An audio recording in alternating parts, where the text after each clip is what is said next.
Olá! Sejam todos muito bem-vindos a mais um Conversas da Alma, aqui no nosso canal Espiritismo com Cristo. E hoje trazemos para a conversa a Maria Gil, espírita, pedagoga, psicopedagoga, e ela vai contar mais coisas, mas uma mãe atípica. E a nossa conversa hoje será em torno disso, então fique com a gente. Olá, Gil, tudo bem? Olá, tudo bem, Carla? Muito obrigada pelo convite. Obrigada a você pela disponibilidade de estar aqui conosco para mais um Conversas da Alma. E Gil, a gente começa sempre a nossa conversa com uma oração, porque aqui nós acreditamos que não deixa de ser um trabalho, né, espiritual. Então, vou pedir para você fazer uma oração para a gente iniciar a nossa conversa, que ela transcorra com bastante tranquilidade. Com certeza. Agradecendo a Deus, a Jesus, aos mentores, a todos os irmãos de luz que nos acompanham, que nos inspiram, que nos dão energias, força, suporte. Estamos aqui mais uma vez, gratificados por estarmos participando deste momento. Que Jesus nos abençoe e que todo o trabalho transcorra da melhor maneira possível e de acordo com a vontade de Deus. Pai nosso que estais nos céus, santificado seja o vosso nome, venha a nós o vosso reino, seja feita a vossa vontade, assim na terra como nos céus. O pão nosso de cada dia dai-nos hoje, perdoai as nossas dívidas, assim como nós perdoamos os nossos devedores. Não nos deixeis cair em tentações, mas livrai-nos, Senhor, de todos os males. Pois são teus o poder, o reino e a glória para todo sempre. Que assim seja, graças a Deus. Graças a Deus. Gil, diga-me. Bom, a Gil também é trabalhadora do Centro Espírita Cristão, também do qual eu faço parte. Então, nós já temos aí uma certa intimidade, né, Gil? Exatamente. Uma já conhece um pouco a história da outra, mas hoje você é a nossa convidada especial. E a gente sempre começa perguntando quem é a Gil. Então, a Gil é espírita, né, como você disse. Sou espírita por mim mesma, eu que procurei desde os 17 anos. Eu estava antes já fazendo a procura de uma religião que pudesse substituir a primeira. E o espiritismo foi completo em tudo, né? Eu, para mim mesma e para Deus, eu deixava bem claro. Estarei onde ouvir o nome de Jesus ou ouvir alguma coisa que referisse a Jesus. Enfim, cheguei à Casa Espírita, na verdade, na Federação Espírita, onde eu comecei a estudar, a trabalhar. E aí os anos passaram, né? Que isso tinha 17 anos. Hoje eu tenho 18 e meio. E continuei a minha trajetória e com muito amor à doutrina. E ao nosso mestre amado, claro. E de lá para cá foram muitos aprendizados, né? Sim. Muitas histórias. Eu fico imaginando o quão é longo esse processo, né, de autoconhecimento, e principalmente quando a vida vai nos trazendo os seus desafios, né, as suas provas, e aí a doutrina espírita nos traz um pouco desse acalanto, não é? Sim, sim. As perguntas, né, que todos nós temos, principalmente quando você vai amadurecendo a idade, passa da adolescência, fase adulta, as obrigações, as descobertas, né? Sempre aprendendo a melhor forma, né? Porque é uma reflexão. Nós usamos a reflexão exatamente para saber o que nós precisamos mudar, né? Hoje, sabendo mais sobre o comportamento, entendo muito mais a doutrina, né, aliando a doutrina com a ciência humana e vendo quanto que é importante essa reflexão, essa busca. Sim, e principalmente porque a ciência explica até certo ponto ainda. Exatamente. Né? E muitas coisas nós encontramos realmente a resposta no que a ciência ainda não nos explica. É. E mesmo que, às vezes, intuitivamente, né? Parece que é como se nós já soubéssemos. Exato. Mas a doutrina traz esse compromisso e traz também essa confirmação, né, do que nós estamos procurando, né? Exatamente. Primeiro eu iniciei, obviamente, como todo adolescente, todo jovem, né? Faculdade, cursos. E eu encaixei todos os cursos que eu podia da federação e mais um trabalho exclusivamente na época com crianças. E foi muito gratificante, muito. Eu aprendi bastante para seguir, inclusive, o que eu deveria ou não fazer em relação aos trabalhos espirituais. E eu realmente tenho muita afinidade para trabalhar com as crianças e com a evangelização infantil. Eu gosto muito. E quando você começou a pedagogia, foi sua primeira faculdade ou você fez algum outro curso? Não, eu já tinha feito uma, né? Eu sou secretária executiva bilíngue, formada e aposentada. E agora, pedagoga e psicopedagoga, eu fui aprimorando, fazendo pós-graduações inúmeras, né? Entre elas, que eu entendo como muito importantes, psicologia voltada à criança e adolescência, a psicopedagogia ABA, né? Psicopedagogia clínica também. E também me voltei muito ao autismo, né? As crianças com maiores dificuldades de aprendizado, de desenvolvimento neurológico. Então, isso me motivou muito, né? É como se fosse uma grande porta aberta e cheia de luz. Amei muito entrar nessa área. E eu acho que a gente pode começar a aprofundar um pouco a conversa nesse sentido, porque hoje nós sabemos que o autismo não é que antes ele não existia, mas parece que agora toda a luz, todo o holofote está sendo colocado sobre a questão do autismo, regulamentações que foram surgindo que antes não existiam, proteção para essas crianças, os seus direitos, né, enquanto cidadãos. E aí eu acho que é bacana você contar um pouquinho sobre isso, até mesclando um pouquinho dos trabalhos que você realiza, o que você observa, quais são as maiores dificuldades frente a famílias, frente a escolas. Porque, na verdade, o que eu percebo é que há um desamparo muito grande, tanto para as famílias quanto para a rede educativa, né? Para a educação dessas crianças num sistema formal de ensino, né? É difícil, né? Porque nós temos aí o desenvolvimento da ciência ABA, que veio para o Brasil depois de 2010. Então, nós estamos saindo... 14 anos. Né? De um tempo em que autismo ainda era considerado algo clinicamente mais grave, né? Uma criança com autismo, ela tinha que apresentar qualquer outra, né, deficiência ou comorbidade para ela se tornar dentro estar apta a receber o CID de autismo. Mas as coisas mudam, graças a Deus elas mudam. E elas evoluem, né?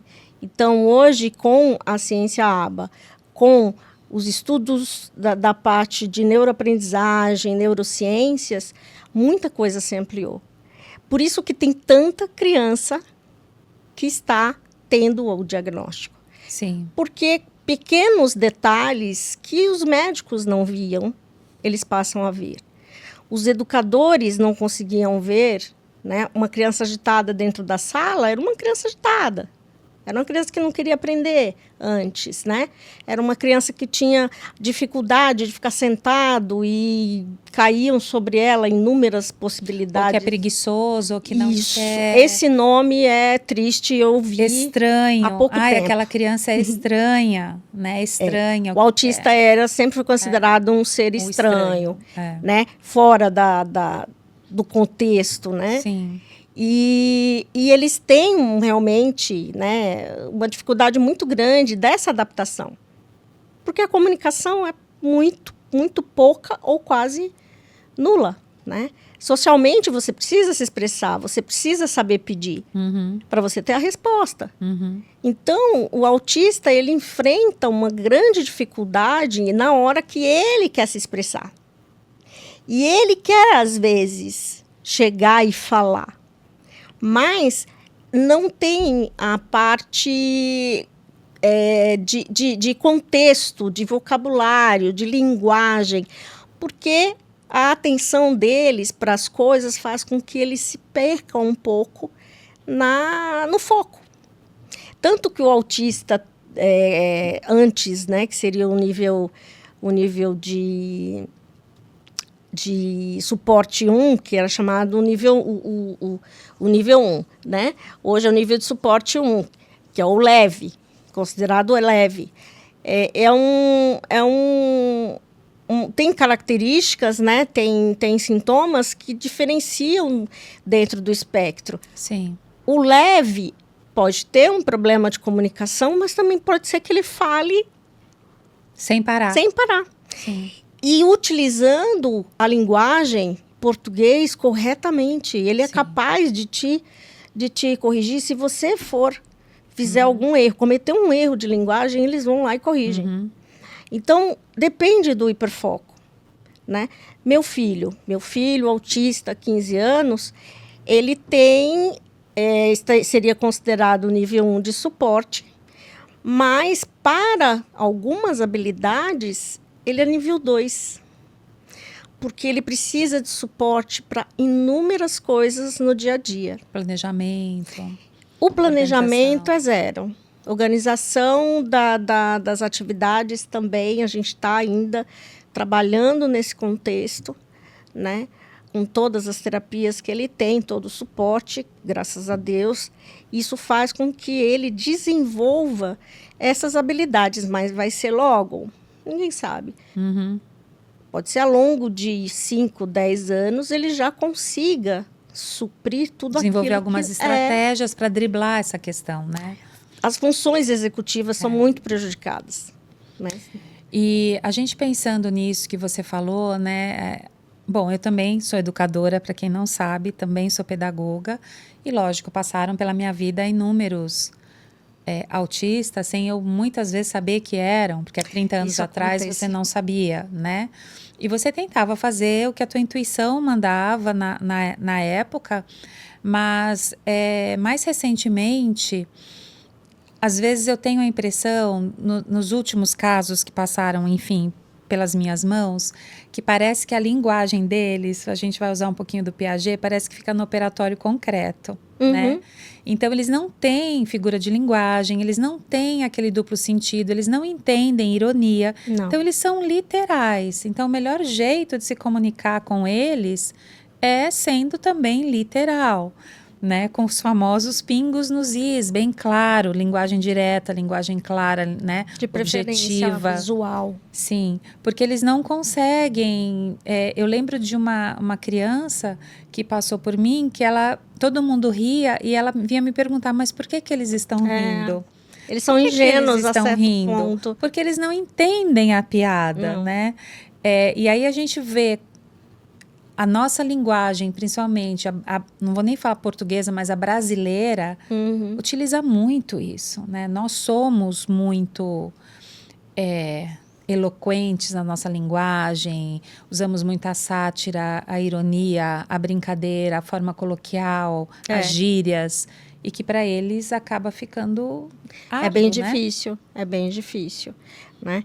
E uma característica também deles é o número de palavras que você usa para fazer uma comunicação, né? O meu filho, eu aprendi com ele a não falar muito, e eu falo pra caramba. Então, com o passar do tempo, né, nessa convivência, também eu busquei aprender para poder lidar com o que eu não sabia, né, lidar com ele, como pessoa, como filho, como criança e agora adolescente. Mas saber as características para que eu pudesse dar a ajuda necessária naquilo que ele precisa, né? Mãe, sou super protetora, né? Como toda mãe, autista também, mãe atípica, elas são super protetoras, porque na verdade a gente quer o quê? Um lado. Ontem eu tive a consulta com o psiquiatra dele e eu falei assim, ó, tem uma mãezinha pequenininha aqui dentro que ela fica cutucando para dizer, ai não, deixa ele comigo, não vou Mas não. É a questão da proteção, né? Nós A gente tem que protegê-los, soltar. A gente tem que deixar ele ter essa experiência, né? Frustrações para um autista são muito difíceis. O fato dele não compreender algo, ele pode ter uma crise nervosa.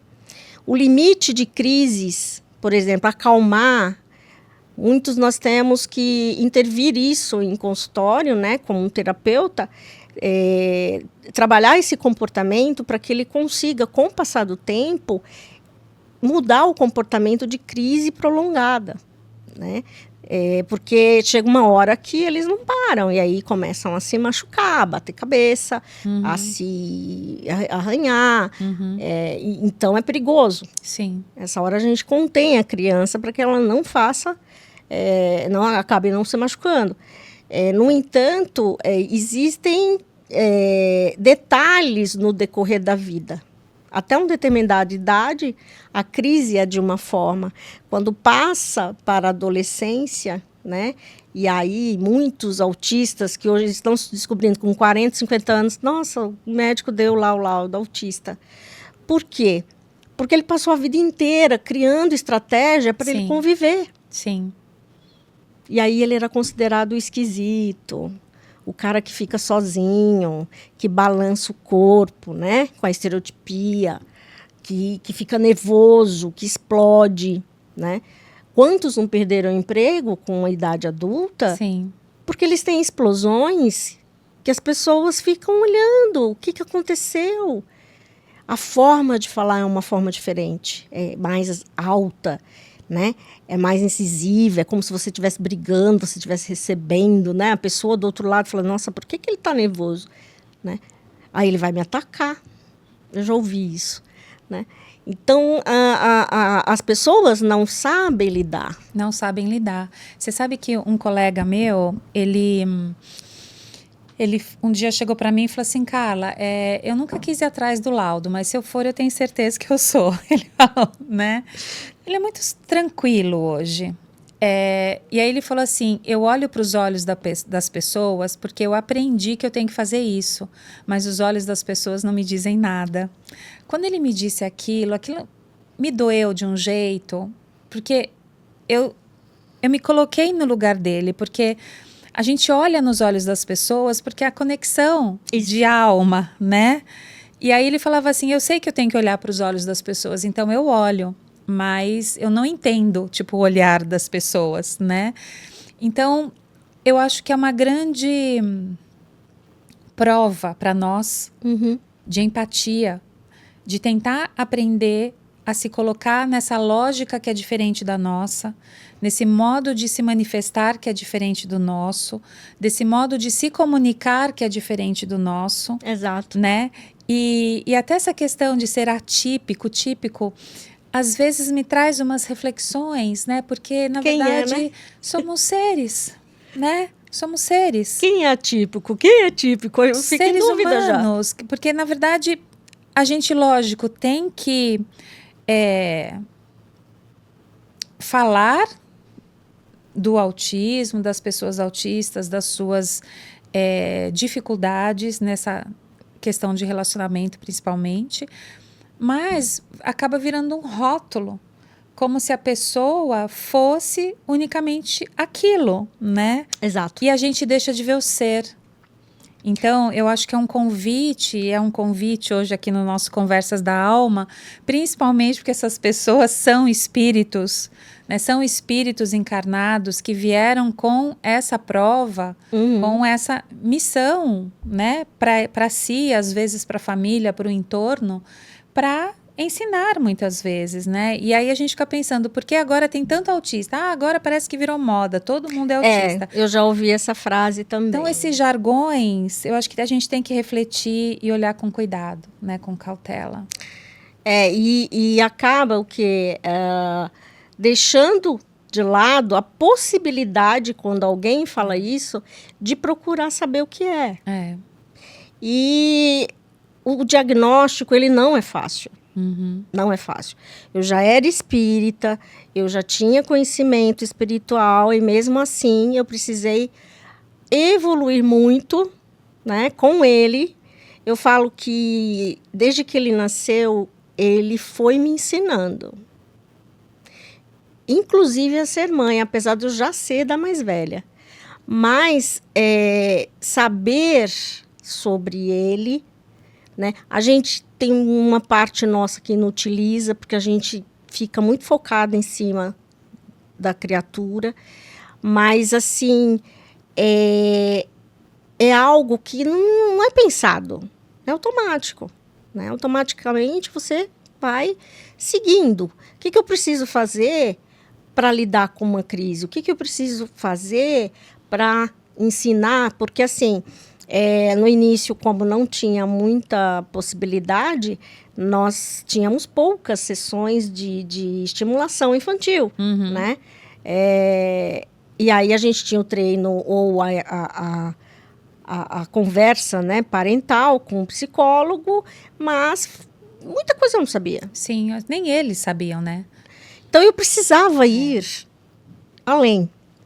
E é o tempo todo que eu preciso estar focada,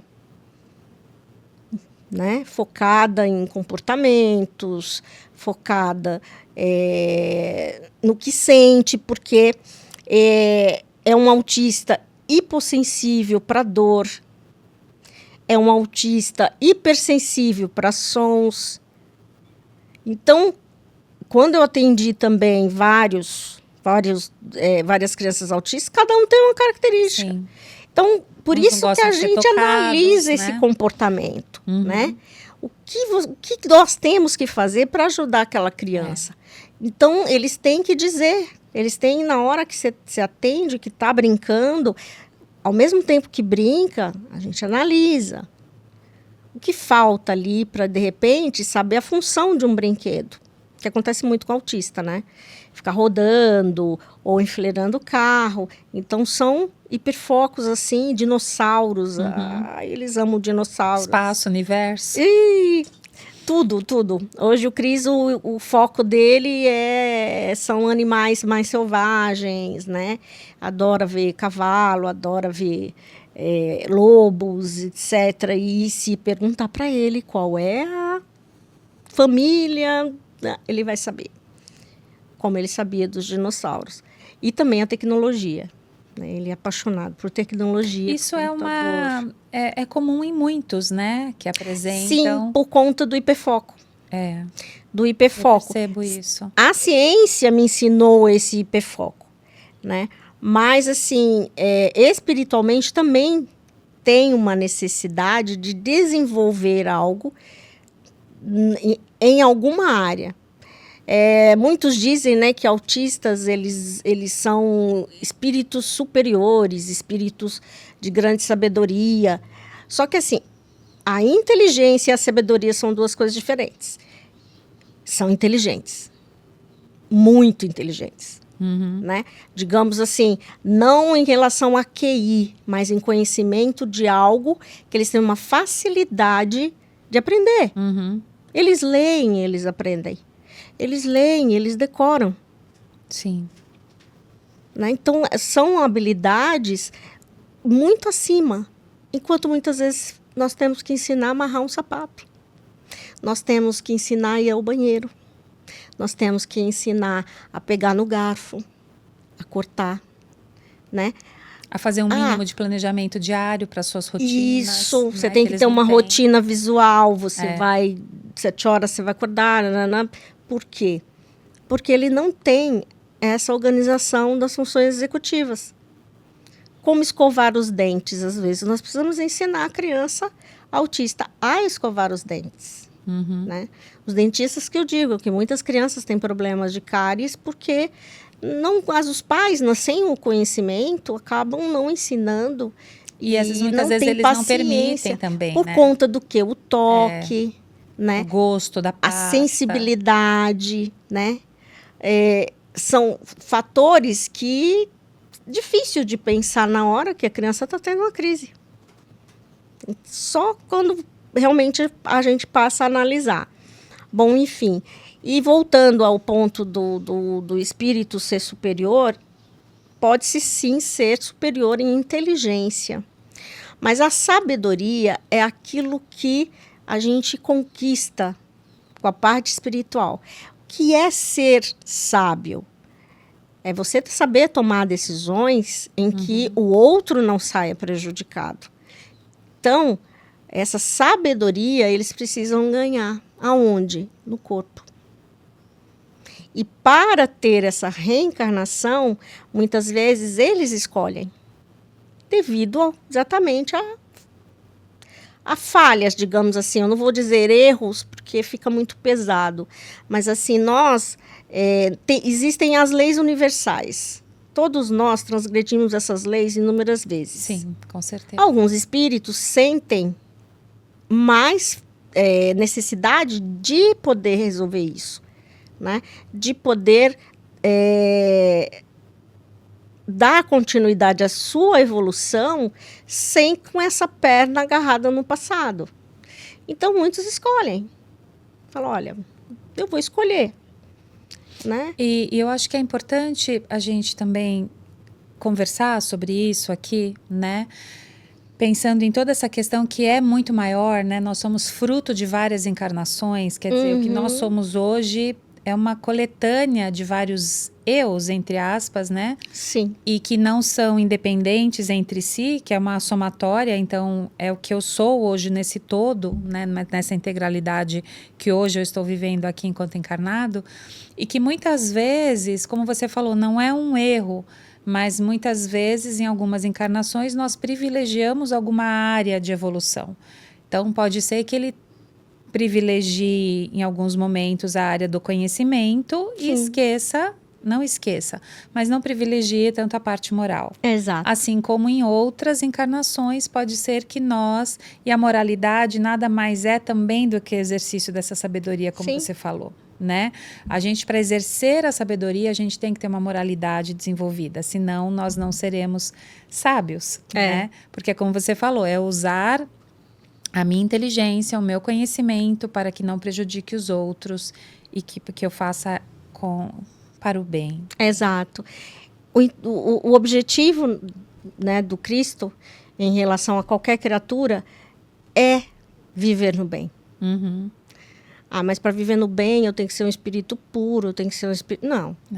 Para viver no bem basta fazermos a nossa parte, que é a caridade. E para fazer a caridade, nós nos colocamos no lugar do outro. Porque aí o nosso coração se abre bastante para poder fazer isso.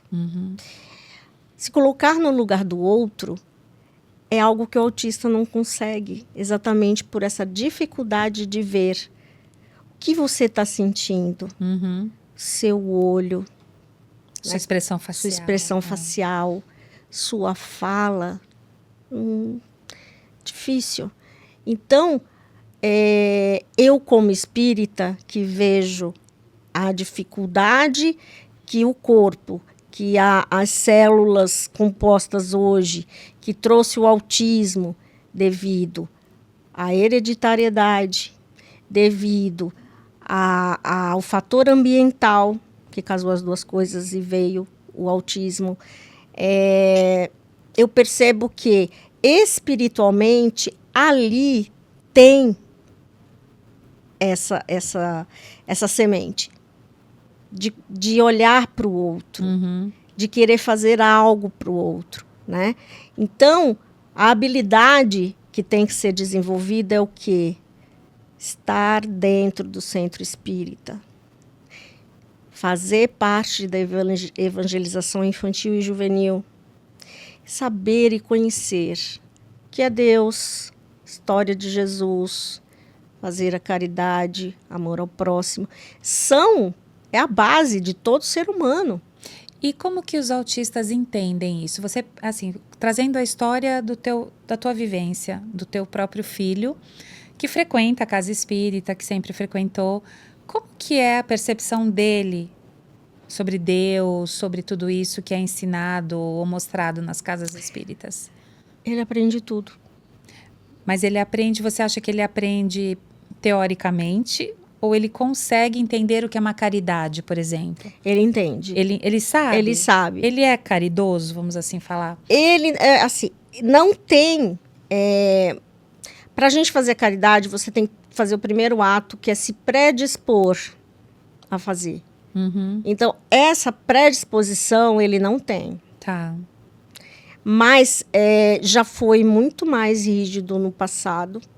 O comportamento dele rígido está alterando e ele está se abrindo para outras experiências, outras coisas que ele está aprendendo como coisas importantes de se fazer. Uhum.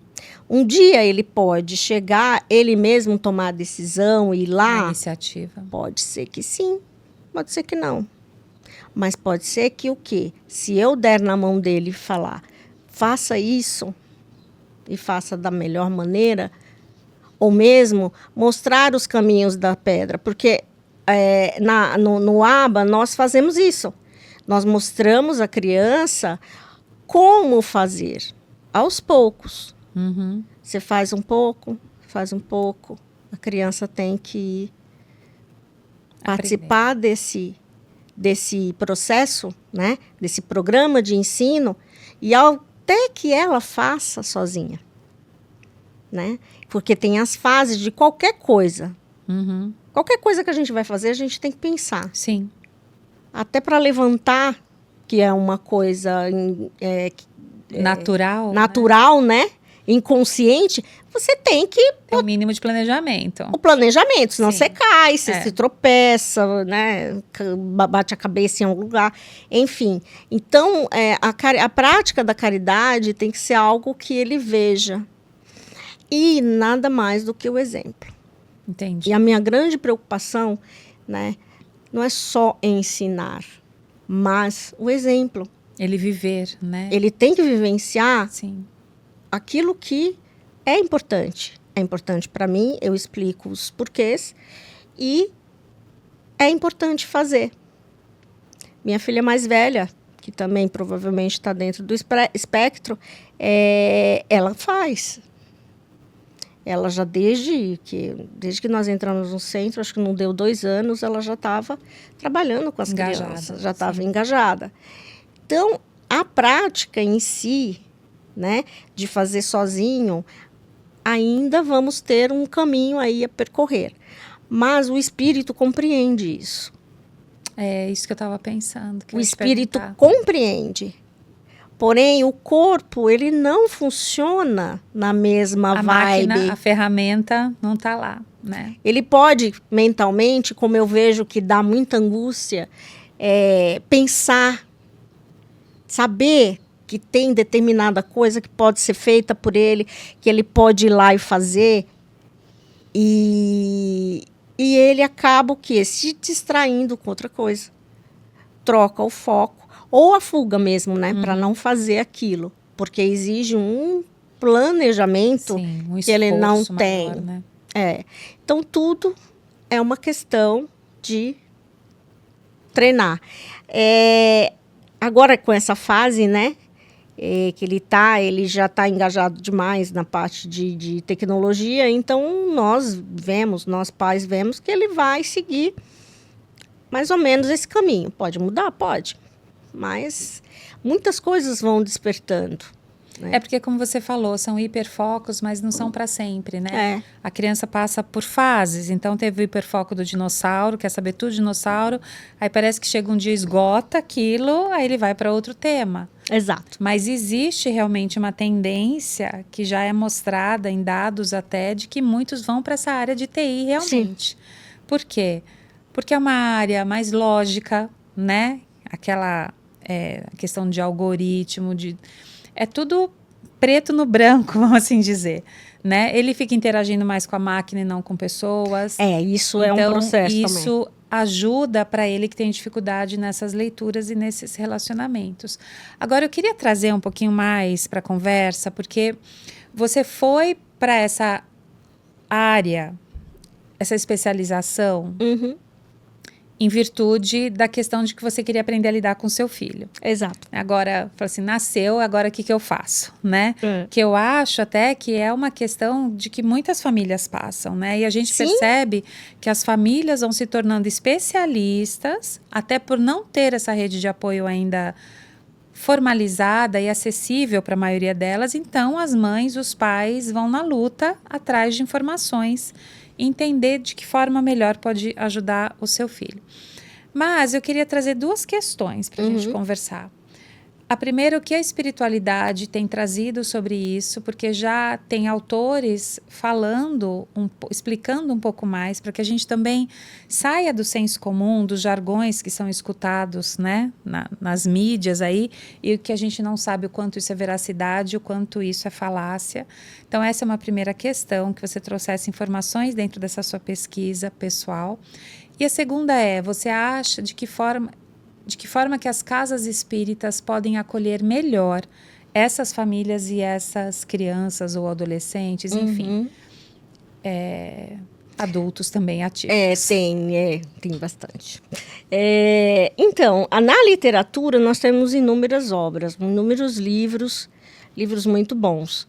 E sempre que eu penso em autismo, eu lembro do Chico falando, né, dos pais que foram até ele e questionaram sobre o autismo do filho.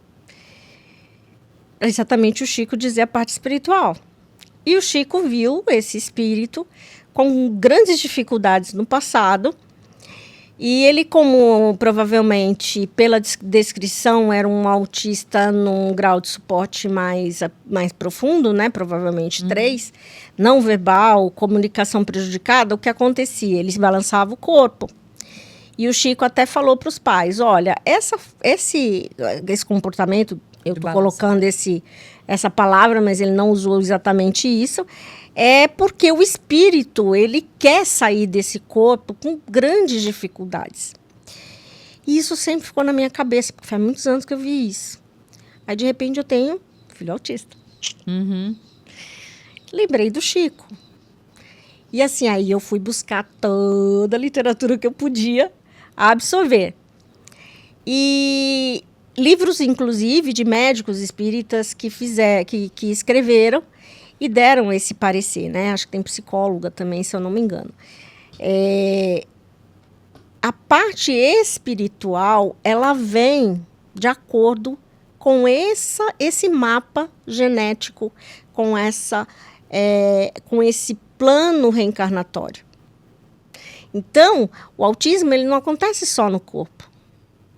Ele precisa também vir com a predisposição, com o plano reencarnatório marcando esse espectro. Então, temos aí uma criança, né? Que a gente sabe que é um espírito reencarnado, e a dificuldade dessa criança de viver no mundo, que é exatamente isso. A dificuldade de viver no mundo. Viver neste mundo material, viver no mundo onde existem muitas pessoas, viver no mundo onde tem muita luz. Isso aqui, para autista, a luz, é aversivo. Por isso que eles entram em crise. Porque o cérebro, ele aumenta a potencialidade de uma coisa que eles estão vendo. O som é aumentado, o toque na pele fica parecendo que alguém está machucando. para eles é desse jeito, é aversivo, é agressivo. Uhum. Apesar das coisas, para nós, que a gente vê, é diferente. Sim. Então, esse espírito, ele quer fugir disso. Porque é angustiante. Imagina. É angustiante. É quando eles entram em crise. Mas Deus é muito bondoso. Eles não lembram nada depois. Eles não sabem porque eles entraram em crise. Eles não sabem o que começou essa crise. Então, assim, se eles sentiram uma angústia ao mesmo tempo, é como se pusesse aquele véu depois que tudo passa. Então, é uma coisa assim que nem adianta você conversar sobre o acontecido com o autista. Não. Como numa outra criança, que você, olha, você aconteceu isso, você reagiu assim, de que forma a gente pode melhorar. Esse tipo de caminho não tem sentido. Não funciona. Não funciona porque... Porque, na verdade, ele teve uma reação àquilo que foi muito aversivo, né? Que a gente chama esse termo aversivo, mas é algo como se eu levasse um tapa, digamos assim. Um toque no rosto é beijo, que envolve saliva, coisa na bochecha, né? Essas coisas, eles não gostam. Outros já te envolvem e já querem beijo, são já super querem abraço. Fisicamente falando. Mas esse comportamento pode ser de fuga para você não dar nenhuma demanda. Entendeu? A criança, ela já sabe. Ela te estuda também, mesmo ela não sabendo, né? Ver entre linhas, meio que ela começa a ter um comportamento, que é o comportamento que ela traz de casa, com os pais, ela vai testar o terapeuta, ela vai testar o professor, sim. Ela vai fazer N coisas, qualquer criança. Sim. O autista, ele faz a mesma coisa. Tanto que, assim, é criança antes de ser autista. É um adolescente antes de ser autista. Né? Como você falou no começo, o rótulo. A coisa de pôr o rótulo é que hoje a gente precisa das leis.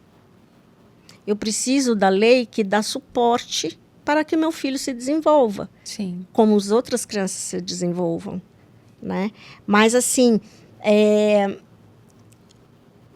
a própria situação do dia a dia, né, de cada pai, de cada mãe, né, a dificuldade ou não de ter o acesso, né, à estimulação, a eterna briga dos órgãos públicos, dos governos, né, que não, né, parece que não sai do lugar. A gente tem muitos empecilhos. E eu acho que tem que haver uma proximidade maior entre saúde e educação. Sim. Né? Porque a saúde trata de uma forma e a educação tem que tratar de outra, enquanto é o mesmo ser que está lá no meio dessas duas estruturas, principalmente no governo público, né? Na parte pública. Exato, é que as pessoas elas têm outros interesses. Então, não, isso é da saúde, não, isso é da educação. Não, a criança está lá. A criança é saúde e é educação. Então, ficar... E as famílias ficam nesse fogo cruzado. Porque a escola fala uma coisa, você tem que caminhar para um neuro, tem que encaminhar para não sei aonde. Aí a família corre atrás, aí fala, não, porque a escola tem que garantir tal coisa. E a criança fica nesse ping-pong, principalmente nas redes públicas, né? E nós vemos o quanto... professores ficam perdidos, a própria criança fica perdida e os pais ficam perdidos. E aí, reforçando, é importante que tenha toda essa legislação que hoje já existe e que não é só... pensando que até em companhias aéreas, né, uma identificação. Então, existem campanhas hoje, sim, para que as pessoas tenham informação sobre a questão autista. Então, isso realmente é muito importante. Mas, novamente, a gente não pode deixar de enxergar o ser. O ser. O ser tem que estar acima de qualquer coisa. Tanto vale para autismo quanto para qualquer outra questão que envolva aí um corpo físico, né? Exatamente. E o que acalentou sempre o meu coração como mãe é exatamente saber da vida espiritual. Às vezes eu fico, né, concatenando que se eu fosse uma pessoa que não tivesse esse conhecimento, eu fico imaginando o sofrimento da pessoa triplicado de estar passando por uma prova dessa ou expiação e ter que passar por um processo sem base nenhuma, né? Sem base científica. Fui buscar a ciência do mundo, né, para poder compreender aquilo que estavam ensinando. Gostei da área, fiquei. Deixa eu ajudar outras crianças agora. Me apaixonei pela área, fiquei. E a ciência espiritual, que baseia nessa ciência humana, porém tem muito mais explicações, que inclusive nós ainda não temos total acesso. Mas o que me vem intuição, né, inspiração sobre o Cris é que o espírito dele já está num estágio, num estado em que muita coisa foi resolvida nesse tempo. Tudo ajudou. Ajudou o tratamento no centro espírita, ajudou a evangelização, ajudou a estimulação que ele tem com as terapias. Então, todo um processo que vem em conjunto, né? Que vai fazer ele passar por essa encarnação mais facilmente. Exato. E a fé, né? Tem que ter fé. Se a mãe ou o pai tiver outra religião, essa religião deveria dar um suporte maior.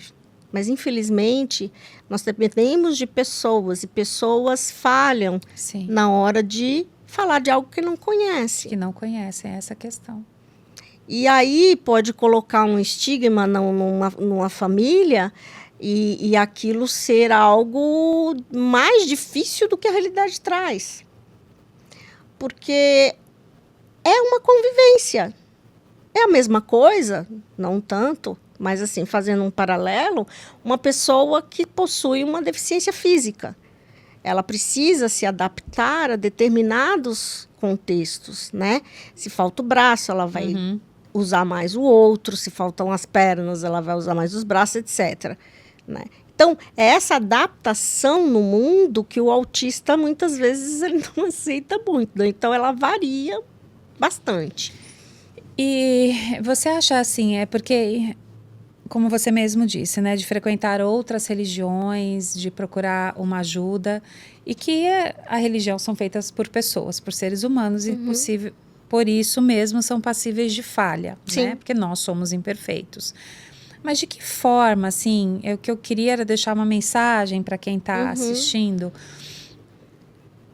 O que essas famílias, elas podem e devem, assim, procurar, né? Então, uma família que está lá perdida, está com essa questão, de que forma ela pode procurar ajuda para ela ter todo esse caminho que nem você teve, que você teve a possibilidade, mas muitas não têm, muitas são crianças ainda em situação de vulnerabilidade social, quer dizer, mais um agravante nessa questão, que não tem uma possibilidade financeira ou um acesso a uma medicina ou uma terapia com regularidade, né?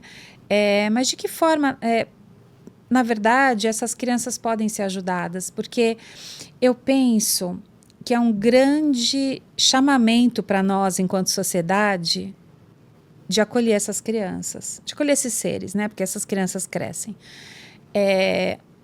De nós realmente desenvolvermos a famosa empatia, que todo mundo fala tanto, mas todo mundo faz pouco, de como que a gente acolhe tanto essa mãe, quanto esse pai, quanto esse filho que está vindo, né? Então, o que você aconselharia dentro dessa sua experiência pessoal, e não só pessoal, mas agora também na sua atuação profissional, que você poderia oferecer aí para as pessoas como uma dica? Uma dica. Nunca desistir. Tem hora que a gente fala, poxa, tô cansada, minha cabeça dói, eu não sei aonde eu vou, o que eu vou perguntar, para quem resolver. Não desistir. Mesmo que às vezes nós pais pensemos, nossa, mas ele já está numa idade muito X. Eu já ouvi isso de um médico, que até determinado tempo você consegue ensinar. Depois disso, fica mais difícil. Concordo por conta da da adolescência. Mas os pais têm que estar próximos, têm que abraçar essa causa, né? Tem que ter a responsabilidade de acolher o ser como filho, como membro da família.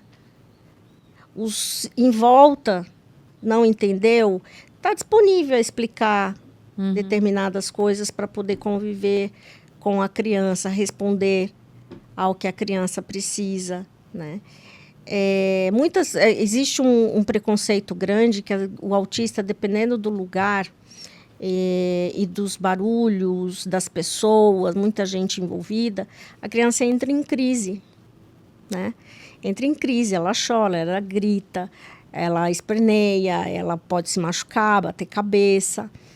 E, às vezes, aquela família ela é deixada de lado em determinadas situações sociais porque ela tem uma criança que faz muito barulho, né? Ou mesmo, né, em algumas situações, como eu já vivenciei, de eu chegar numa festinha, né? Eu esforcei a deixá-lo numa festinha de criança e cheguei lá, ele estava brincando num cantinho sozinho. Então, cadê a convivência? Cadê a o parte adulto social? responsável, né? Cadê a parte social que deveria existir? É o outro que muitas vezes não aceita o autista. Né? Falam, mas ele não se comunica, ele não fala. Mas alguém foi até ele? Durante a festa, eu entendo, as outras crianças querem mais brincar, querem aproveitar. Mas não havia ninguém com ele, nem que fosse adulto ali do lado. Até para ver se ele estava se alimentando, se ele bebeu alguma coisa, né? Então, eu fiz o esforço de deixar sozinho e eu sei que não posso dizer isso como conselho, mas essa foi a última que realmente eu levei, né? Por conta disso, né? Que não existia um aprendizado ali. Bom, enfim, eu vi como mãe. Agora, como espírita, eu tinha muitos aprendizados em volta e terapeuta também, porque a criança ela precisa participar, mesmo que seja, né, com dificuldades, faltando algo, tendo que se ambientar, que ter crise por conta de som, de luz, etc. A não desistência dos pais, o esforço dos pais tem resultado. Por quê? Porque não é tudo que está fechado. A gente tem que ter uma fé muito grande, porque Deus sempre abre uma porta. Mas meu filho não tem a terapia que eu gostaria que ele tivesse, né? Aquela que, né, todo mundo fala, que tem a moça que fala lá no YouTube, mas tem algo que ele está aprendendo. Sim. Mesmo que seja por meia hora, numa situação de uma entidade ligada ao governo mesmo. Algo ele está aprendendo. E mesmo se ele tem esse hiperfoco, então valorize esse hiperfoco, né? As altas habilidades. Então valorize aquilo. Ele está querendo aprender sobre carros, então valoriza isso dos carros. Sim, né? Exato. Aprender, ensiná-los a partir daquilo que eles gostam, né? É algo que precisa, porque a criança ela diz aquilo que agrada e o que não agrada. Forçar a fazer algo que não agrada realmente vai resultar numa crise. Vai resultar numa situação que vai chocar os outros, se importar muito com as outras pessoas, que vai trazer o estresse dos pais, né? Cortisona vai lá no espaço e volta, mas é algo que é o necessário para a gente viver, né? Então, o fato de manter a fé, que essa porta vai abrir, que essa possibilidade existe, ela vai existir. E é um exercício para nós enquanto espíritos. Da manutenção da nossa própria fé, né? Aceitar também as coisas como elas são. Porque não adianta querer mudar o autista.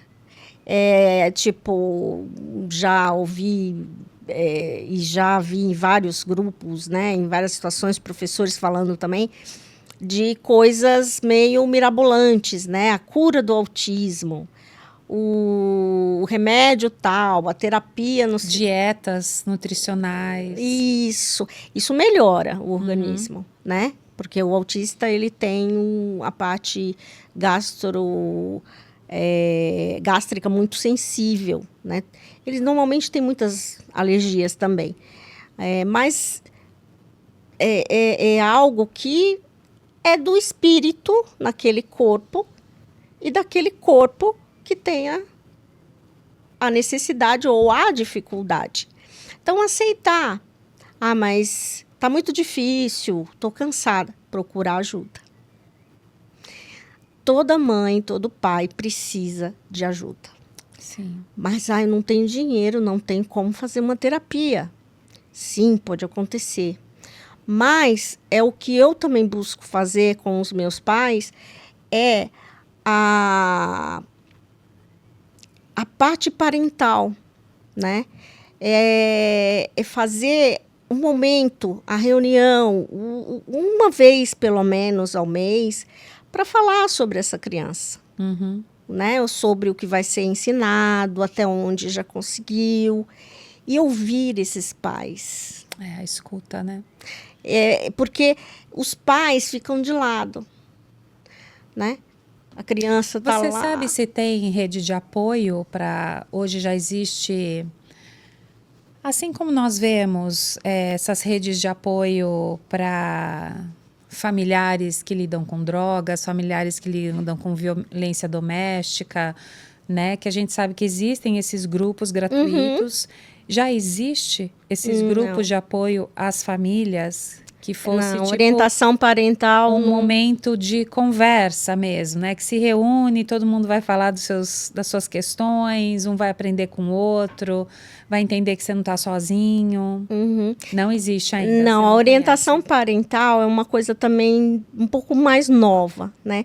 Que foi de acordo com o desenrolar, né, do ensino ABA, da ciência ABA, ou criou-se a necessidade de orientar esses pais a fazerem o que se faz no consultório. Porque tem pais que não têm condições de fazer 2, 3, 4, 5 sessões. Então, precisa orientá-los para que eles façam em casa e não façam diferente. Porque senão a criança não avança. Vai responder. Então, isso seria de extrema importância. De extrema importância. Mas como a gente ainda anda passos lentos em relação à própria estimulação, né? Muitos grupos hoje questionam a ciência ABA, né? E colocam pontos de interrogação naquilo que funciona, que tem comprovação, né? Eu posso dizer que tem comprovação. Agora, é algo assim só da parte física? Não, espiritual também. Porque é ali que a gente trabalha aquele espírito e aquele corpo que está presente. Nós vamos trabalhar com aquele espírito, a sua dificuldade, vamos transformar em alguma situação em que a gente faz a mudança de um comportamento inadequado para um adequado. Isso serve para todo mundo. Sim, para qualquer situação. Para qualquer situação, né? Então, o comportamento que o autista, na parte espiritual, agora dizendo, muitas vezes é muito maior do que deveria por conta das influências espirituais, né? Os casos de obsessão que a gente conhece, obsessão simples, obsessão mais difícil, que a gente envolve tratamentos. E as crianças, elas são muito mais sensíveis naturalmente. E um autista mais ainda. Então, é como se o guarda-chuva dele tivesse aberto. Uma antena parabólica. Totalmente. Ele amplia e consegue captar esses irmãos. Porque se a gente pensar, né, agora aliando tudo isso que você está falando, se muitos autistas, não todos, mas têm essa hipersensibilidade nesses canais proprioceptivos, então audição, visão, tato, paladar, tudo isso é aflorado, né, essa percepção, essa questão da percepção do ambiente, eles também têm isso aflorado da percepção do mundo espiritual. Sim. Porque se a gente percebe o mundo espiritual através aqui do nosso perispírito, em contato com outros perispíritos e outros espíritos por conta disso, eu fico imaginando como que é esse perispírito de um autista, por exemplo. Eu fico imaginando que ele é né, muito mais aflorado se os canais, os próprios canais físicos proprioceptivos deles são como se as células deles fossem totalmente mais expansivas. Não, eu penso numa expansão, naquilo que, né, a gente só enxerga até aqui, eles estão enxergando até ali. A gente ouve um barulhinho, mas para eles é um barulhão. Então, todas essas questões, né? E os nossos irmãos que normalmente resolvem ficar ao lado de uma criança ou de um autista, mesmo com intenções que são, às vezes, de cuidado. Um irmão desencarnado, um pai, uma avó, alguém que se preocupa, que vem, que se aproxima, um outro que necessita de amparo, entrou dentro da casa junto com o pai. Essa presença no ambiente já também atua muito no comportamento do autista. Então, evangelho no lar para quem é espírita, limpeza da sua casa, né? Ir ao centro, sempre. Criança tem que estar na evangelização infantil. Atípica, típica, não importa. Não importa qual é a dificuldade no corpo físico, precisa estar lá. Então, o compromisso de se fazer isso. Porque o compromisso, quando você se sente compromissado, que é outro comportamento que você precisa desenvolver, né? É uma habilidade que se precisa desenvolver. Então, se o adulto não tiver esse compromisso, não vai conseguir fazer com que o filho tenha essa proteção espiritual. Não que Deus vá te proteger, seja qual for a religião, não é isso. Mas ele vai estar passando por um tratamento. Ele vai estar mais protegido. Está sendo. O corpo pode ter ainda, está hiperfocado em qualquer, a mente hiperfocada lá em qualquer outra situação, mas ele ouve o evangelho, ele ouve, ele sente. Aquele espírito está ouvindo. Isso, né? A espiritualidade atua sobre ele. Né? E aí é diferente. Né?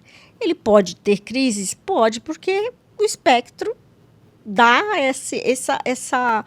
esse sintoma, né? A qualquer dificuldade que ele tenha hipossensorial, seja hipossensível ou sensível. Mas, como você disse, já tem uma diferença nesse cérebro, então o espírito se adapta àquela caixinha, né? A ferramenta. E vice-versa. Né? A gente sabe, né? Um atua no outro. Então, o fato de estar dentro de uma religião, dentro da casa espírita, recebendo os ensinamentos, os pais olham e falam, não, mas ele não está entendendo nada. Está entendendo, sim. Pode ser uma coisa que vai hoje, que vai florescer depois, mas ele está entendendo, sim.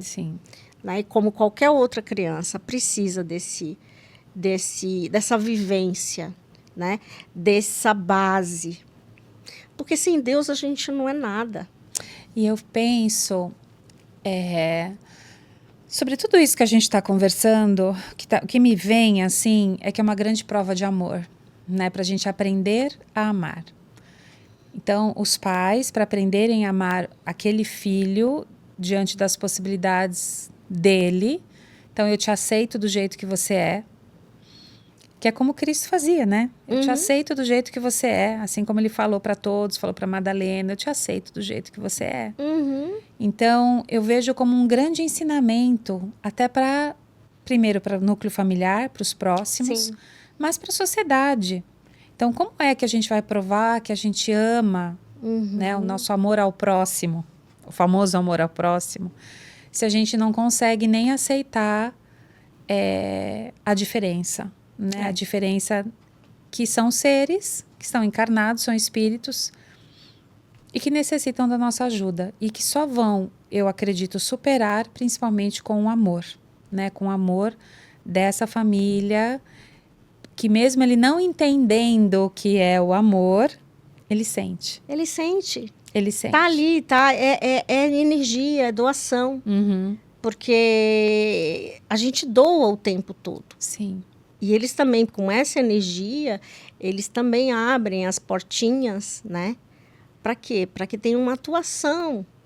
E essa atuação já vai ser muito mais intensa, né? Então, buscar conhecimento, qualquer que seja a pessoa, para poder compreender, né? Compreender tanto a síndrome, como também entender a parte espiritual. Você acha que eles têm um magnetismo mais exacerbado no sentido de mais aberto do que outras pessoas, às vezes? Sim. Toda criança com alguma síndrome ou deficiência é como se fosse um ímã. Só que a captação é maior ainda do que uma criança normal, que também é um ímã, né? E não vamos esquecer que muitos irmãos, né, se tornaram... eu não gosto de inimigos, mas assim, eles... São desafetos. Os desafetos, gostei dessa palavra, desafetos do passado. Uhum. Se eles acham o ser, o que eles vão fazer? Ficar ao lado deles. Os irmãozinhos desencarnados também, que têm deficiência, que tinham deficiência no corpo, eles também se aproximam muito. Então, eu mesma já fizemos, graças a Deus, socorro de crianças que se aproximaram e vieram, né? Porque elas estão por aí, né? Adolescentes, adultos, né? Muitos com transtornos psiquiátricos, então estão desencarnados. Não é porque desencarnou que sumiu tudo. Sim. Né? Tem um tempo para o espírito recuperar a consciência. Então, acabo que com essas crianças abertas, né? Com a mediunidade praticamente definida, né? Aflorada, vai captar a energia. Então, mais um motivo para frequentarem as casas espíritas. Mais um motivo. Tanto os pais, para terem o conhecimento de como lidar, de como proteger, de como fazer o evangelho, e também da própria criança de frequentar uma casa espírita, que não só pela evangelização, mas também ela estará recebendo os benefícios de um tratamento espiritual. Né? Exatamente. É muito ganho, né? É um ganho muito grande que nós, como seres, né, filhos de Deus, nós temos. Mas não adianta querer que Deus defina as coisas ou faça as coisas de imediato. Porque a lição, ela pode ser dada e pode ser dolorida e pode ser amarga, né? Mas os ganhos de ter ao seu lado, dentro do seu convívio, ou mesmo de ter esse filho, é de extrema importância, né? O pensamento negativo, falar, eu vou, né, essa criança só me trouxe isso, porque às vezes mães e pais, eles não colocam isso na sociedade, porque senão eles vão ser massacrados. Sim. Mas a mente e o coração fala. Rejeita, né? Arruma outra coisa, né? Fuga total da responsabilidade, vai fazer outra coisa, né? A gente chama... Porque a criança faz... Ou terceiriza, quem pode terceiriza tudo, né? Deixa aos cuidados de outras pessoas. E é tanto ganho que eles estão perdendo. É um aprendizado, né? É uma grande lição de vida. É muito bom mesmo. E eles ensinam muita coisa. Eles ensinam o que é ser de verdade, né? A gente vê isso nas crianças, a vivacidade, o amor que eles têm, né? E eles são tão vivos e são tão cheios de energia. E aí o riso, eu gosto muito de ouvir o riso, a risadinha deles, né? Gostosinho aquilo. É a mesma coisa dizer assim, eu não gosto de criança. Difícil, né? Difícil dizer não gosto de criança. Porque a criança É vida. é vida. É pureza, né? Eles te Alegria. trazem essa força, né? Aquele começar de novo, outra reencarnação. Por isso que elas têm que ser muito acolhidas. Uhum. Mas ainda pecamos com isso. Gil, nós estamos indo para os nossos finalmente, infelizmente, porque eu acho que a conversa renderia muitas horas aqui para a gente trazer essa questão do autismo, mas eu acho que a principal reflexão dessas conversas da alma hoje é principalmente entender que eles são uma alma pulsante, que eles são um espírito pulsante e que eles merecem também receber todo o amor, né, toda a proteção desses pais na medida do possível e do conhecimento de cada um e da sociedade. E entender, como eu falei, principalmente, a gente parar de categorizar, de rotular e acolher. Eu acho que o principal caminho é acolher aquela família, aquela criança.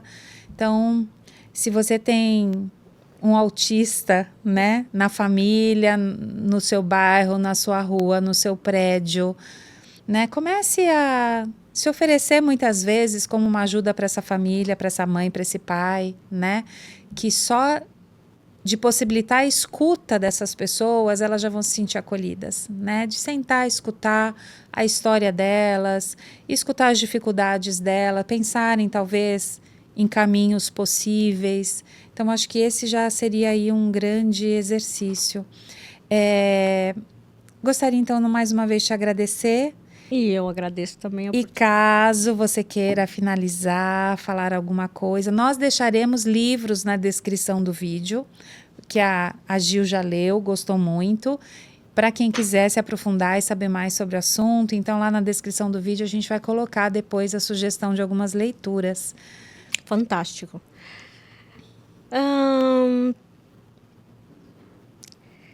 Deixe-me ver a inspiração aqui. Orem. Orem por vocês, pelos seus filhos,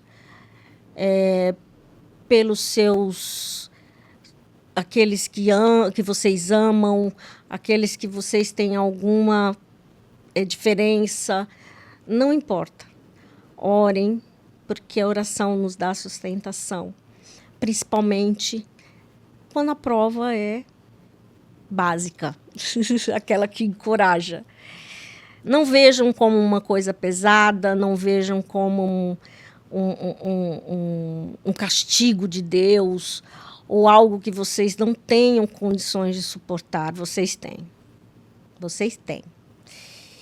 E sintam-se acolhidos, né, no meu carinho, sintam-se acolhidos, porque eu conheço bem esse caminho, eu sei como é e como é a dificuldade que a gente enfrenta, mas por amor a gente dá a volta ao mundo 2 vezes a pé. A gente não desiste. E né? não desiste. É isso mesmo. Então, muito obrigada pela companhia aí de vocês e espero vocês aqui no nosso próximo episódio. Mais uma vez, obrigada, Gil. Gratidão, Até a próxima. gratidão.